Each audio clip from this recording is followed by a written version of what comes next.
I know I can't be the only one who experienced the pandemic 15. As mandated closures and reduced occupancies disrupted operation for fitness uses, the pandemic forced the industry into disarray. Now, we are emerging from COVID and all restrictions have been loosened. But what exactly does this mean for the fitness industry? Today, we discuss the future of the fitness industry by looking at foot traffic, new athleisure store openings, among other things. You are watching Everything We Know About Retail. It is the show where we tell you everything that we know about retail, often three things at a time. We broadcast live on the internet most Thursdays at noon Eastern, 9 a.m. Pacific. But if you're really, really thirsty, you can watch us anytime at everythingweknow.show. My name is Ebere Anokute, and I am coming to you from New York. My name is Keisha Virtue, coming to you from Florida. Welcome, Keisha. So lovely to have you here as always. Thank you. Thank you. Always a pleasure. Keisha and I both research retail and real estate for JLL. And listen, we're not going to waste any of your time. We're just going to get right into it. So, Keisha, please tell me, what do you know about retail? Well, Ebere, the first thing that I know about retail is that fitness traffic is back to pre-pandemic levels. So, as of September, foot traffic to fitness tenants were up 2.8% over 2019, the same time period. And when we look at year over year and year over 2 year comparisons, it looks even better. 19.1% growth year over year. And over 2020, it's 81.8%. So huge Wow. improvement over the past couple of years of the pandemic. People are ready to get fit again. And I think we are too, because we're doing our little virtual workout here in as we Absolutely, present. Keisha. Yeah. You're in your gym, I'm in my gym. We were in Yeah. the same gym, but we thought that might be confusing to the viewers, so we had to Yes. switch it up the background, of Exactly. course. Okay. So basically, the entire industry has rebounded, but as usual, there are some who are doing better than others. So the high value, low price model is doing really, really well. And that's Mhm. typified by Planet Fitness and EOS Fitness, that kind of segment. So they're seeing, well, Planet Fitness specifically is seeing membership at an all time high of 15.6 million, the Wow. highest nationwide. And the company expects its fiscal year 2022 revenue to increase 54% year over Wow. year. So that's really, really big. And they're also expanding. Anytime you hear about like a fitness brand expanding, Planet Fitness is right there on the top. And they recently announced plans to open 120 new locations. So they are just going gangbusters. Keisha, let me Um, ask you something. sure. So they think they're planning or expecting revenue to increase by 54% by Mhm. the end of fiscal year 22. Did they raise their prices at all, or is this just as a result of new memberships coming in? I really believe it's a factor of new membership. Wow. This particular concept, the whole high value, low price, is very, very, very popular. And Wow. it's like we're seeing that whole bifurcation again, where the low price models are doing really, really well, and the high price boutiques are doing well as well. It's the middle guys that are having a harder time of Mhm. it, as we'll see. So, just to segue into the boutique fitness concept, Right. Exponential Fitness is also doing really well, and they are this conglomerate kind of where they own like 10 different boutique fitness brands like Soul, not that was not Soul Cycle, Club Pilates, Okay. Pure Bar, Cycle Bar, Stretch Lab, Row House, Yoga Six, and others. I've been to Club Pilates myself, and I really, really enjoyed it. So I think they're onto something, and they're seeing projecting pretty strong revenue growth this year as well, 35% year over Wow. year.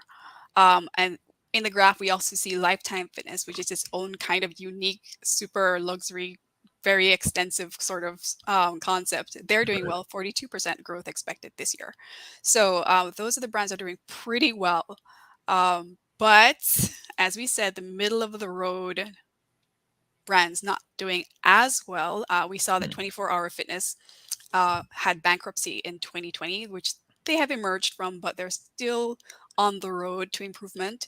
And also, urban based fitness like Equinox, which is a luxury brand, they're not doing particularly well or haven't been doing particularly well either because of course that mass exodus out of cities into the suburbs that Right. happened during the pandemic really challenged them, and in fact their brand Soul-Cycle announced that it's closing 25% of its locations, which is around 20 stores. So Mm, they're really trying to get back on track, so to speak. definitely. I mean, that's interesting. It sounds like even the luxury gyms aren't having as good of a, recovery as say like luxury retail, right? Like the clothing stores, right? I feel like we really saw that bifurcation theme play out in the apparel sector. And it's interesting that in the fitness industry, it is sort of happening as well. But some of those luxury ones like Equinox, like you said, or even Yeah, SoulCycle yeah. closing stores aren't as successful as we might have thought. There's still, I guess, room for them to get back on track when people head back into cities more. But yeah, Right. it's definitely just not doing as well because you can't really do that kind of fitness online. I mean, Yeah, right? that's true. Yeah, I mean, you said you enjoy Club Pilates. Do they have like an app or something? Like, or do They they have options for you to do the routines at home and stuff like that? they do have an app, and I'm pretty sure there's some sort of online content. I've never Hmm. been one for. I mean, never been one for a huge. I prefer to go. If I'm gonna work out, I really prefer to be there. I do Right. have an LA Fitness membership, which I Okay. don't use as often as I should, but man, do I enjoy it when I go. So, Right. Right. yeah. LA Fitness is awesome. There's one near me that I used to go to because it's the only place that has like pickup volleyball around me. So Oh, had to go to play that. But now I'm an Equinox person myself. Definitely oh, joined kind of coming out of the pandemic and stuff. And I love it. And I'm in the suburbs of New York City, so I think that might be oh, why my yeah. Equinox is doing well, whereas the Yeah. ones in the actual city are struggling a little bit. But the Equinox also has this app, like through the app we have access to, I'm pretty sure, Pure Bar and maybe Row House and like Really? Solid Core and all those stuff. So Okay.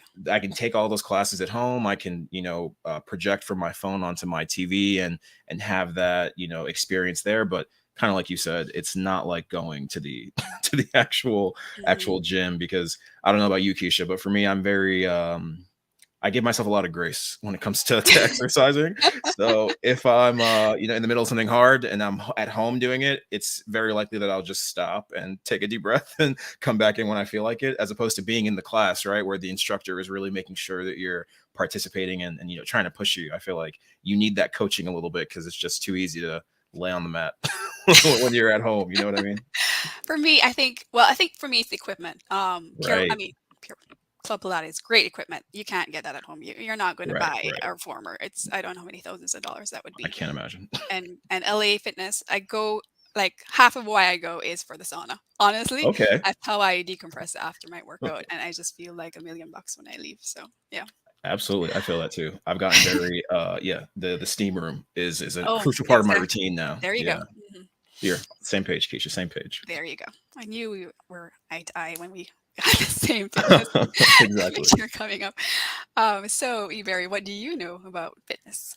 Well, Keisha, the second thing that we know about fitness is that athleisure is going to be really important when it comes to this, fitness sort of rebound, right? We have to wear the right clothing to the gym. Let me Very true. ask you, Keisha, before I get into the story, have you experienced any sort of I don't know, societal pressure to dress up a little more going to the gym in the last 5 years? I feel like myself, I used to wear like an old college t-shirt or something when I went to the gym and just not think too hard about it. And over time, gradually, I felt the need to upgrade a little bit just because I feel like I go to the gym and no one's wearing their college t-shirts anymore. They're wearing, dry fit Nike and Adidas and all this stuff. And I felt very like I had to keep up a little bit. Did you experience that yourself going to Pilates at all, or is it all in my head?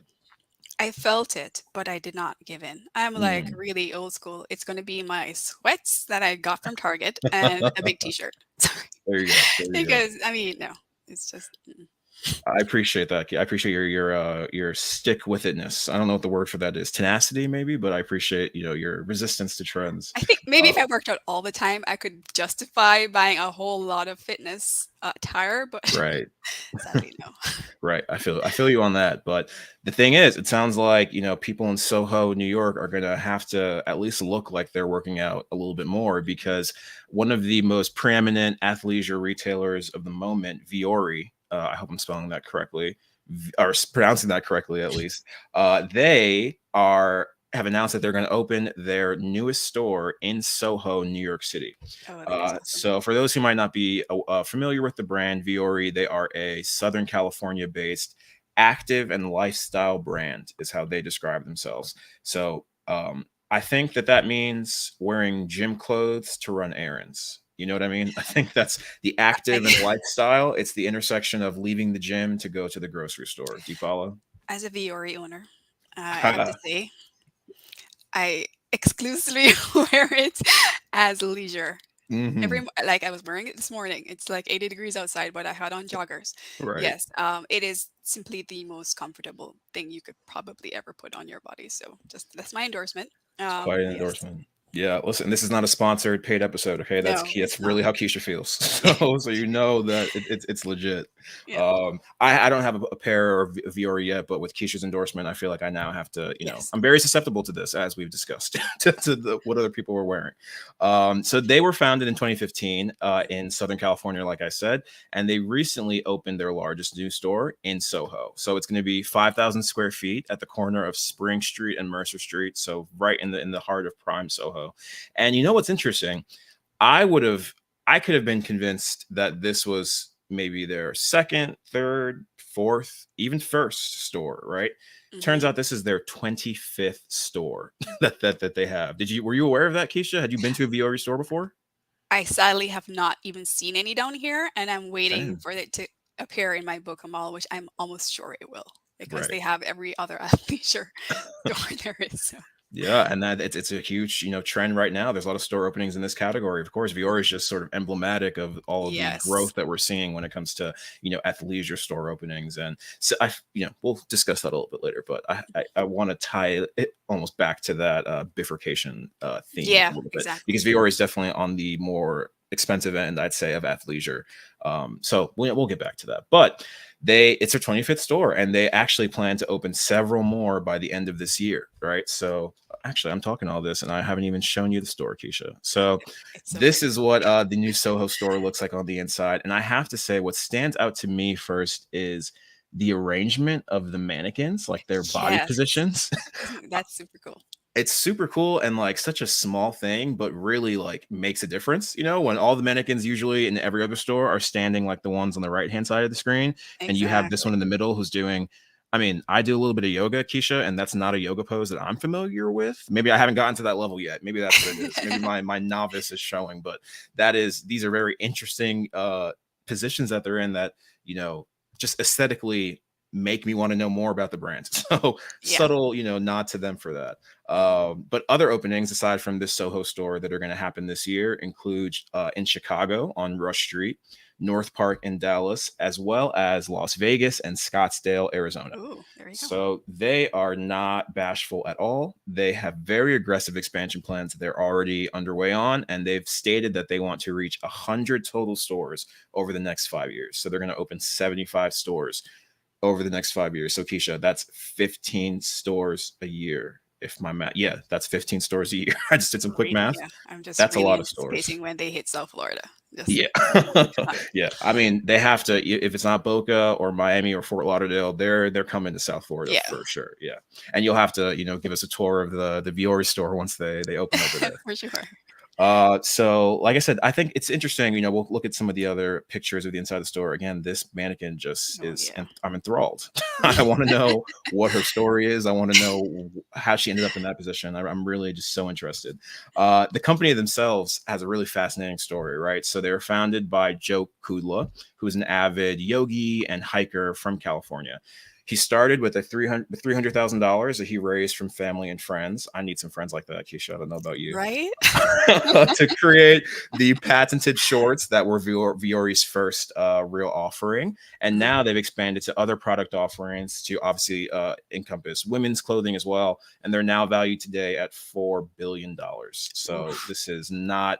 No, it's not a small thing at all. Right? This is a serious company that I think, again, with the position they occupy in the athleisure space itself being so rapidly expanding, we're going to see them, continue to grow in the years to come. I thought there was a really nice quote from the articles that I read from the founder, where he said, "We very much believe in brick and mortar." I mean, Hmm. you're talking, that's music to my ears, Keisha, Yep, personally. it's our language. Yeah, I personally also very much believe in brick and mortar. So we love to absolutely. hear that from a retailer. And he Hmm. also mentioned the community is excited that we're here, which I think is true. Another aspect of this store, which we talk about when we discuss the constantly evolving nature of physical storefronts, right? What else are we going to do in these stores to act as a touch point for the brand, aside from just being a point of ultimate convenience when it comes to purchasing things, right? And Right. so they plan to host local art shows, yoga classes, other fitness classes like Cycle, other marketing activations, things like that. So it's really sort of the confluence of a lot of the themes that we talk about, right? So we think first about the residential neighborhoods within cities seeing foot traffic return faster than the touristy or office heavy corridors, right? Mhm. Soho is definitely a residential neighborhood, so it makes perfect sense that they would choose to go there. And him discussing the community and how excited he is to be embedded in the Soho community, I think really shows his intent to draw from that local consumer base and really, become a part of the environment down there in Soho, which is really, really inspiring. And then also with the luxury conversation, right? I feel like uh, it's interesting. There are some athleisure brands that are on the higher end price wise. Like I'm Mhm. thinking Viore, obviously. I'm thinking Rhone. I'm thinking Lululemon. I don't even really know the price point of Aloe Yoga, but if I had to guess, I would think that it's a little bit expensive. I Probably. Yeah, genuinely have never even looked at a price tag there. No. But then I feel like on the lower end, there are fewer like individual brands in that same way, and more so like the larger brands have ath- athleisure lines at lower price points. So I'm thinking Oh. H&M has an athleisure sort of line in a section of their stores. ASOS, they have a line called 4505, which is like ASOS if you typed out the numbers or whatever, Mhm. and that's their athleisure, clothing line as well. So I just think it's interesting that this sort of segment seems to really be able to survive at that higher price point, but there aren't so many that are surviving or in existence on their own at that lower price point, which is, again, when we talk about that bifurcation, it's just kind of interesting to see that play out in another sector. Yeah, Target is another store that has its own athleisure Exactly. brands for sure, whether joggers Exactly. or sweats or stuff like that. Yeah. And I think I'm trying to think of a one that's, I'm thinking Athleta. I think they might be at a little bit of a lower price point, not as high as Viore or Lululemon, but again, that let us part of the Gap Yeah, empire. exactly, That's exactly. Gap, that's Mhm. Banana Republic, and there aren't really too many. I think it's just I'm calling my own observation interesting, but I think it's an interesting observation that at that lower price point, athleisure doesn't seem to thrive as well, but at the more expensive price point, it totally does. That's Yeah. yeah, we're seeing that play out across the retail scape. So, I think this is going to be a really cool store. Here we go, another view of the inside. Nice. I'm all about the aesthetic. You know, Yeah. Viore actually means mountain range in Ooh. Finnish. I don't think that's a Mm. lie. I'm pretty sure that's what I read. So you see the mountain sort of imagery in the background There you go. here at Viore. Very, very cool. I love, all these seating areas because they want people to come in, spend time, really get acquainted with the brand. And I think ultimately that's going to lead to their success. So this it makes perfect sense for them to go to Soho. I think they're going to make a lot of money there. And I can't wait to see the store myself. Yeah, But I totally agree. Like tying in experience with a store just makes so much sense right now, particularly for such a high ticket fitness item. exactly. Yeah. And you know what, Keisha, I'm gonna wait until I go to this store to buy my first Viore item. With your endorsement is really what's making me want to do it, but I'm not gonna order Totally. online. I'm not gonna go to a third party. I'm gonna go to the flagship in Soho and walk Very out with something. wise choice. A Yeah, very we wise love to choice. patronize physical retail over here at Everything We Know. But Keisha, please, enough about me. Tell me, what else do you know about retail? Well, Ebere, I'm going to add back my slide deck. Here we go. Okay, so Peloton is changing its strategy somewhat. Okay, Hmm. so we know that Peloton has had kind of a rough year. It's been struggling. Share prices went down 60% as of August for the first 8 months of the year. They had some, I think, missteps with their manufacturing and what they were anticipating would happen because the pandemic boost was so very high for them naturally. Everybody was working out at home, people were investing. The trouble is, of course, that their their equipment is of such a price that it's a very small percentage of people who will really be able to afford it. Right. So they announced in August that they're going to be cutting jobs, closing a significant number of retail stores, and hiking prices on its equipment because they had actually really decreased prices on their equipment to sort of sell off their inventory that they had in excess. Wow. It hasn't said how many of their 86 stores that they're going to close, but it's going to be an aggressive reduction starting in 2023. So we will look out for that. Mm, And they also plan to exit that last mile logistics, close its remaining warehouses, and shift delivery work to third party entities. So what they're doing now is they're kind of shifting to partner with some retailers, namely Amazon, where it started to sell their equipment, accessories, and clothing. And they just announced a deal with Dick's Sporting Goods, where they're planning to make Dick's their first physical store to carry Peloton equipment outside of its namesake location. So that's a pretty big deal. I'm right. interested to see what will happen with holiday sales in that respect, and if it will really help boost their revenue model. The company is also, interestingly enough, renting its equipment now because, of course, we know how high the Mm, prices were for you to actually buy something and have it and just commit to paying whatever the price was. right. So now they're renting it. I actually got an email because I get their marketing emails. I got an email a month or two ago saying that they're starting this rental program. Hmm. So I'm like, huh, interesting. Let me check it out. $89 a month for its bike and $119 a month for the bike plus. So in translation, that's 3 to 4 times as much as my LA Fitness gym membership. Wow. So, I mean, yeah, renting, but it's still a pretty high ticket, which I Yeah. find fascinating, really.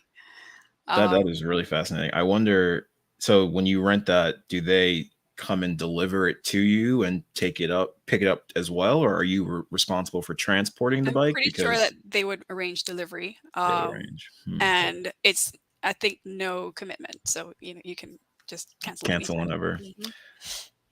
I don't know, Keisha. That feels clunky. That feels like the costs of delivering that and maintaining this equipment when it's being rented and moved around to so many homes. I'm like, is that even? I don't know. I wonder. Peloton is a fascinating story in itself. Yes, there's a lot to say. A lot to say. It's I think it's a pretty interesting and intriguing concept. Yeah. When I looked into it when it first came out, I mean, the whole concept of just all these incredible streaming classes, and you're integrated with other people who are doing the workout at the same time, and there are all these Right. personalities who are these celebrities who are leading you in the workout. So interesting concept, but I mean, for someone like me, I just know that it's not going to work. Right.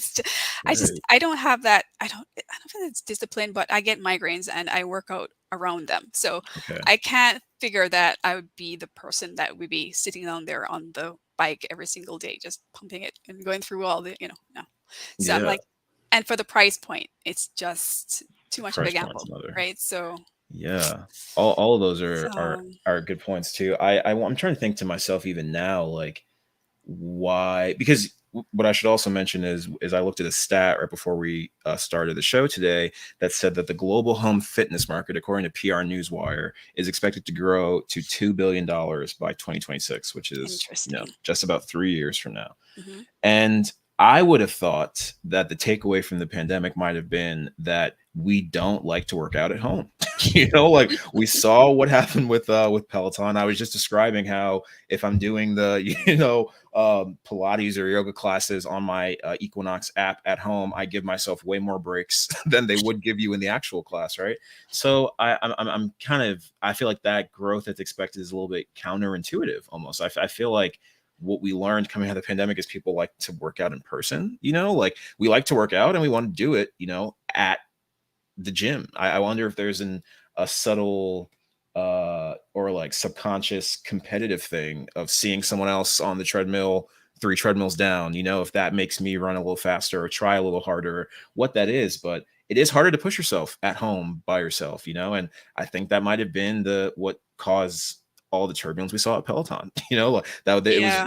this time 2 or 3 years ago, they were the buzziest company, in the I feel like even retail, let alone fitness space, right there. Mhm. Everyone's talking about them. I feel like I knew a lot of people who invested in the bikes and got them, and now, they're at the gym, but I don't see anyone on it. All right, I don't see anyone taking the classes, and the people I knew who were really big proponents of Peloton have sort of, I mean, they've fallen off since. So I don't know. It's Yeah. it's, it's an interesting rise and fall. But I think I don't know. My takeaway is that we like to work out at the gym, right? The way that foot traffic jumped Yeah. back up as soon as we were able to go back, clearly we want to go to the gym to do all of this. And home fitness, although the market is set to increase dramatically, according to some of these analysts, I don't know, Keisha. I think it's at the gym. I think it's almost a trope though that okay, let's not talk about Peloton, but there are other, at home equipment, home gyms, the whole complete thing that cost less. And so people are always buying these things like probably January 1st because Right. they're sure that this year is the year and they're going to do it every day and and then it ends up being like a like a hanger for your clothes, a really expensive clothes rack, Right. right? Right. But I think people will at least buy some of this equipment and then maybe not use it as much as they plan to. Because there was something I read about people, even people who have home equipment and are working out, they're still going to go to either gym or a class or something Right. that's crowd based or not, crowd based, but other people Mhm. are around motivating them. Group Like, fitness, yeah, right? there you go. So, Right. and I think part of it is just being out. I mean, I know when I'm weighing working out on a cycle machine at home versus taking my bicycle and going outside where the wind is blowing and I'm seeing trees and, I would much rather do the latter than the former. It's just something about working out and being out is tied together somehow. Yeah, I I think in a definitely lot of feel you. people's mind. I feel you on that, Keisha. Listen, let's check the comments. I think some people are engaging with us here, so let's see what they're saying. I think we all have memberships, but finding time to go is always a problem. Azim, I feel you. I feel you. I think that's all of us there. Let's see what else we have here. The concept is much more available through apps and with your existing equipment. The comic was in the streaming live service provided that is now widespread. Yeah, Mhm. I agree with that as well. Ooh, I started that. Did not mean to. Ooh, let's see. Let's see what else. York based. Yeah. So, all right, Keisha. I think that is a nice way to wrap up our conversation on fitness. What do you think? I think so. Yeah. So I think we should remind everyone that you can download our latest research reports at jll.com.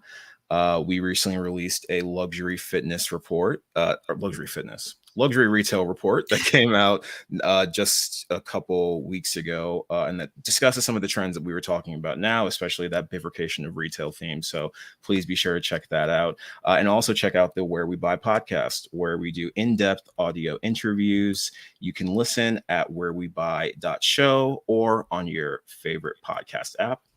I would also remind everyone, if you're watching us on YouTube, hit the subscribe button on YouTube so that you can be part of our family, and click on the bell icon so that you're notified when we release new shows each week.